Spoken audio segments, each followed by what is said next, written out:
నమస్కారం అండి. పరాభవనామ సంవత్సర ఉగాది శుభాకాంక్షలు.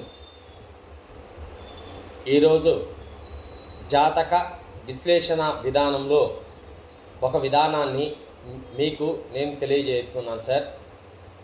అది ఏమంటే మీ యొక్క జనన కాలం అంటే మీ జాతక చక్రంలో లగ్నం ఏదైనా కావచ్చు, మీ యొక్క ఆ జాతకంలో రాహువు ఏ స్థానంలో ఉన్నాడో ఆ స్థానానికి ఇప్పుడు జరుగుతున్న గోచారంలో ఉన్నటువంటి శని మహానుభావుడు ఆ యొక్క రాహువుకు ఇద్దరుగాన కలిస్తే వీరికి ఆకస్మిక ధనలాభము, జీవితం సుఖమంగా ఉంటుంది, అనుకున్న పనులు సక్సెస్ అవుతాయి, బాగా డెవలప్మెంట్ అనే దానికి ఇచ్చేదానికి ఆస్కార లక్షణాలు ఉన్నాయి సార్.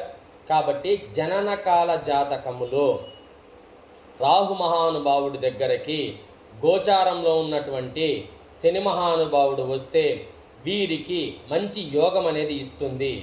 ఎందుకు ఇస్తుందిరా అంటే ఈ యొక్క యోగం వచ్చినప్పుడు ధనం అనేది మనకి ఎక్కువగా వస్తూ ఉంది అనేసి మనల్ని కాస్త తప్పుడు మార్గాలకి, అంటే మనము కమ్యూనికేషన్ వల్ల కానీ దేనివల్ల అయినా కూడా మనము కాస్త ఇబ్బంది పడేదానికి ఆస్కార లక్షణాలు ఉన్నాయి సార్.